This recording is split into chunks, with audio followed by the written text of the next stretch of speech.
ছোট থেকে এই বয়স পর্যন্ত এতদিনে একটা কথা খুব ভালোভাবে বুঝে গেছি যে সময় এমন একটা জিনিস যে রাজাকে দরিদ্র আর দরিদ্রকে রাজা করে দিতে পারে। যদি আমরা ঠিক সময়ে নিজের কর্ম ঠিক না করি তাহলে একটা সময় আসবে যখন আমরা অনেক কষ্টের মধ্যে থাকব, কিন্তু সময় থাকতে যদি আমরা নিজের কর্মকে ঠিকভাবে পালন করি এবং সঠিক পথে চলি তাহলে কিন্তু আমাদের জীবনে সুখ আসবে। ভাগ্য আসলেই কিন্তু নিজের কর্ম, তাই সময় থাকতে ভালো সময় পাওয়ার জন্য ভালো জায়গাতে নিজের সময় দেয়া খুবই দরকার এবং ভালো কর্ম করা দরকার। হরে কৃষ্ণ। আজ চলে গিয়েছিলাম এই মন্দিরে। এটা গৌড়ীয় মঠের একটা মন্দির। এখানে রাধা মাধব এবং গৌরাঙ্গের একটি বিগ্রহ আছে। তো হঠাৎ করেই বাড়িতে থাকতে থাকতে খুব ইচ্ছা করলো একটু ঘুরতে যেতে, আর ঘুরতে যাওয়া মানেই কি ভগবানকে দর্শন করা। তো এই যে চলে এলাম ভগবানকে দর্শন করতে। একটু মনটা ভালো হয়ে গেল, একটু না অনেকটা মনটা ভালো হয়ে গেছে। আর দেখো এই মন্দিরে এই তুলসী মহারানীর চারপাশে কি সুন্দর পদ্ম গাছ লাগানো আছে। এখানে কিন্তু ফুলের কুঁড়িও ধরেছে। তো দেখো এখানে আবার একটা বড় কড়া আছে, এখানে কিন্তু ভোগ রন্ধন করা হয় এই বড় কড়াটার মধ্যেও। আর এর পাশে কিন্তু দেখতে পাচ্ছ তুলসী মহারানী আছে কত। এই রন্ধনশালার পাশেই কিন্তু আছে গোশালা, ছোট্ট করে একটা এখানে গোশালাও আছে। এখানে কয়েকটা গরু আছে দেখলাম। আর এখানে কিন্তু ফুল গাছও লাগানো আছে ভগবানের মালার জন্য। মানে সবকিছুই হাতের কাছে এরা তৈরি করে রেখেছে, বেশ ভালো লেগেছে। আর দেখো এখন সন্ধ্যা হয়ে গেছে, সন্ধ্যা আরতি আরম্ভ হবে। আর দেখো গেট বন্ধ আছে এখন, আর এক্ষুনি সন্ধ্যা আরতি আরম্ভ হয়ে যাবে। চলো তোমরা সন্ধ্যা আরতি সবাই দর্শন করো। আর রাধা মাধব আরতি দর্শনেও কিন্তু আরতি করার ফল লাভ হয়, তাই আরতি দেখাও অনেকটাই সৌভাগ্যের একটা ব্যাপার।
দেখো এবার আরতি কমপ্লিটের পর এখানে কিন্তু ভগবানের পরিক্রমা হচ্ছিল মন্দিরের।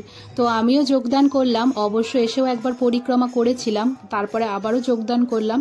আর এখানে এখন তুলসী মহারানীর একটা কীর্তন হচ্ছে। মনের যে মায়া সব সময় মনকে আচ্ছন্ন করে রেখেছে এই জড়জগতের প্রতি, এটা কাটানোর জন্য অবশ্যই আমাদের মাঝে মাঝে মন্দিরে যাওয়া দরকার।